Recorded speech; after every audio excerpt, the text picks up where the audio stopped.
In this presentation, we will review 8 of the John Summers Flanagan counseling videos. In these videos, John provides counseling for a 12-year-old girl named Claire, Louise, TJ, Meredith, and Carl. I will provide a summary of each session, as well as an application of theory, an application of learning, and the integration of a biblical worldview according to the counseling techniques used. In this video titled Opening Wishes and Goals, John begins with an explanation of confidentiality with Claire.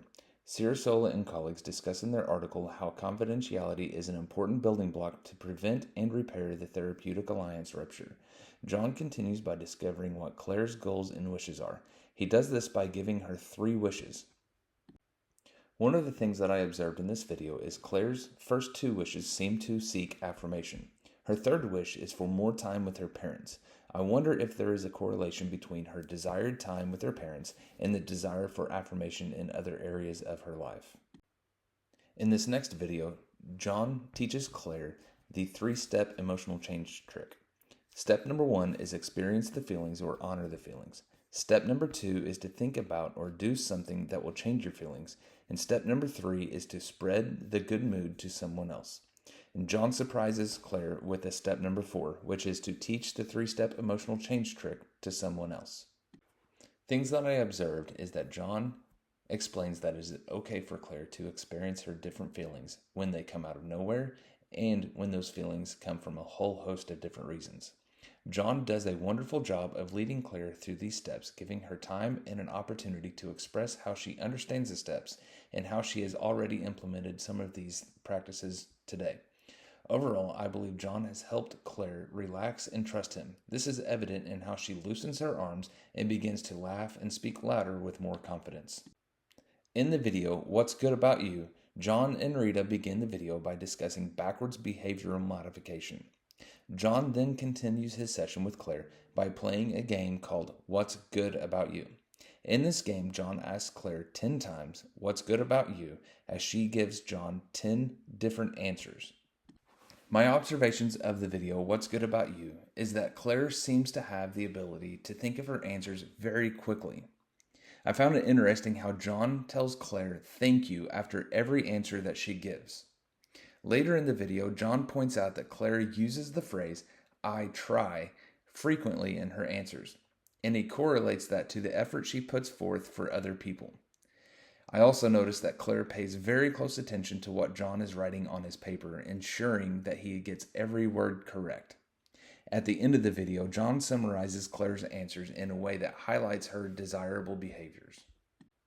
In this final video, titled Closing and Summary, John offers feedback concerning Claire's 3 wishes. Then finally, John asks Claire if there is anything that she wants to remember from their session, whether it is something he said, something she said, or something that she thought of during their session. A few things I observed in the closing and summary of this video. John begins by discussing with Claire her 3 goals and wishes, but instead of simply repeating them to her, he rephrases them in a way that is positive. He provides a way for her to see that these wishes can be accomplished. By the end of the video and the end of the session, Claire clearly is relaxed and enjoying the session.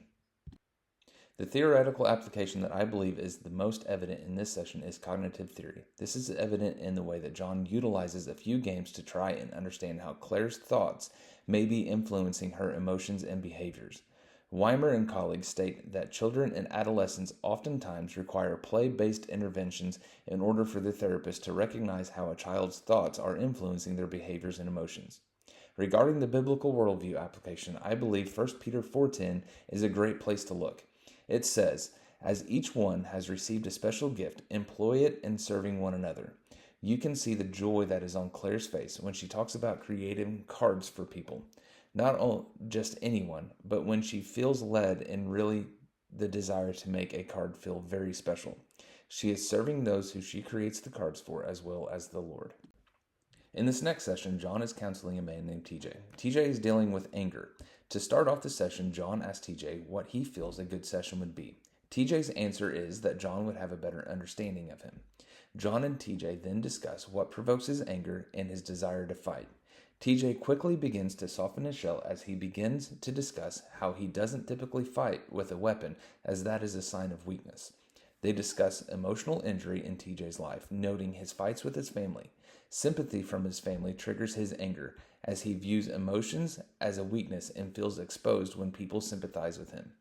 John and TJ discuss next what are TJ's desirable qualities. He would like to develop social skills and a tolerance for other people. He wants to be a helpful person, eventually becoming a motivational speaker. Finally, John flips the script on TJ and asks TJ, how is asking for help a strength? I observed that the client was very uncomfortable at the beginning of the session.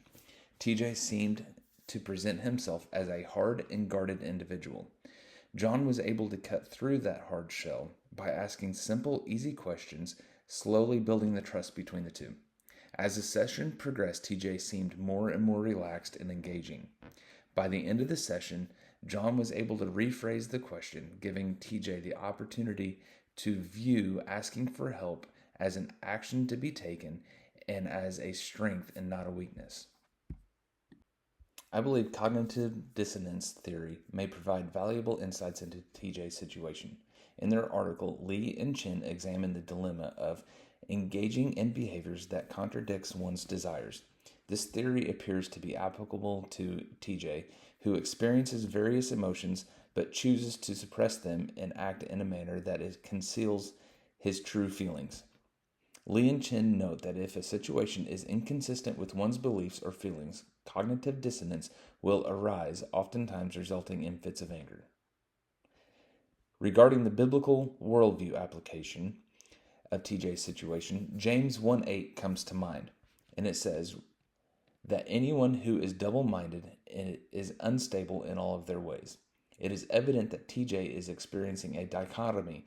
He understands that he does not wish to become angry, yet he is frequently triggered into bouts of anger that lead to his conflicts. In this next session, John sits with Louise in a motivational interviewing setting. John begins this video and session by asking Louise permission to ask him a few questions about his alcohol consumption.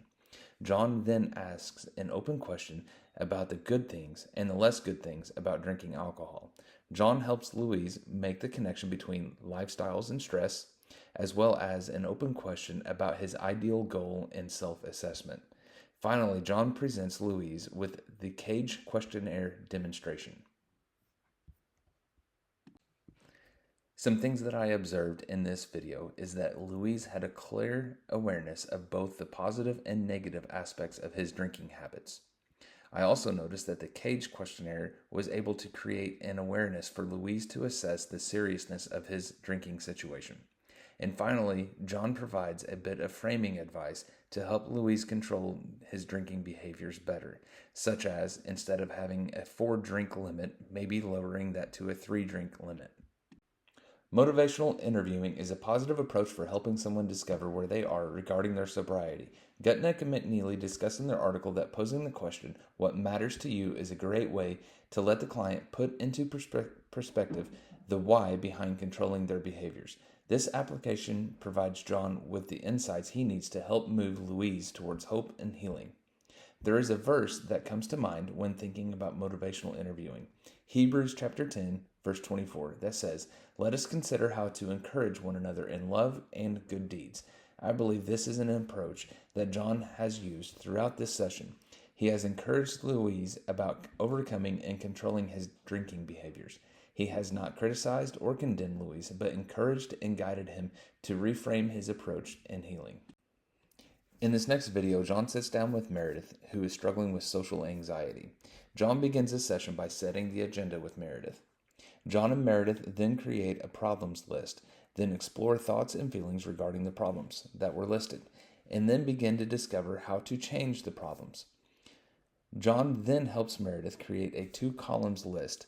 The first is for helpful thoughts, and the second is for less helpful thoughts.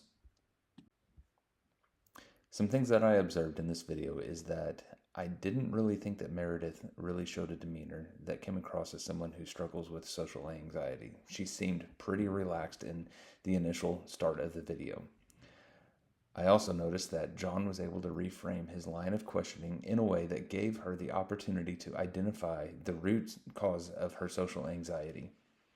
And then finally, I really enjoyed how John was able to create the two columns list and helped Meredith identify the negative thoughts and then how to actively move those negative thoughts into a helpful thought category. Singh and Samantha Ray discovered in their study that individuals who suffer from social anxiety disorder initially benefit from CBT sessions. They also note that long-term CBT treatments have a longer-lasting effect on individuals who suffer from social anxiety disorder. Experiencing longer-lasting relief from social anxiety disorder will severely enhance an individual's quality of life. Regarding the biblical worldview application to this video, many times social anxiety is a result of lower self-esteem. Understanding that our worth is found in the Lord and not in our abilities is a difficult mindset to hold on to. But so much peace can be experienced when we place our trust and identity in Christ rather than ourselves. In this final video, mental status exam, John sits with Carl as he utilizes open-ended questions to explore the way Carl thinks. John also uses reflective statements and questions to reframe what Carl has said to provide a clearer understanding. And then John also uses multiple devices throughout his session, not to provide treatment for Carl, but solely to assess his mental status. Some things that I noticed about the mental status examination. Although Carl made some pretty outlandish statements, John never responded with harsh or judgmental statements. Instead, Carl believes that John doesn't make him feel different, but understood and agreeable. I did notice that Carl seemed very fidgety and uncomfortable throughout the entire session. Every time that Carl began to discuss the opinions of others, John was able to redirect Carl's thoughts and answers back to what he thinks about the situation. I believe cognitive theory is an appropriate application regarding Carl, due to its ability to evaluate memory, attention, and reasoning. Throughout this examination, John assessed Carl's memory when he asked him to remember the three words, cup, newspaper, and banana. Throughout the session and the different questions John asked, he is able to assess Carl's attention span. John explores Carl's abstract reasoning by asking Carl to explain his reasoning behind agreeing with bestiality. To view this session through a biblical worldview, I would have to point to the idea that just as God instructs us to take care of our physical bodies, we must apply that same care and attention to our mental acuity as well. Paul teaches us in 1 Corinthians that our bodies are a temple, so we must treat them as such.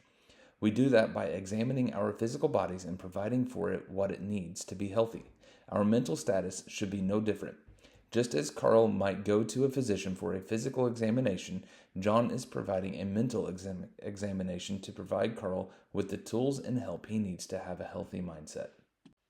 Although there were many things to learn from these videos, I believe there are three main things to take away as I develop my skills as a counselor. First, John employed many different types of counseling techniques. He tailored each session to the needs of the client. Secondly, John maintained a calm demeanor throughout each session. No matter what was said or discussed, John maintained a calmness to his demeanor. This enhanced his trustability with the clients.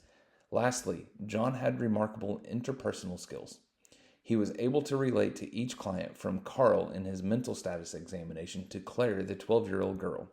Overall, these videos provided me with a great insight into the type of counselor I hope to become.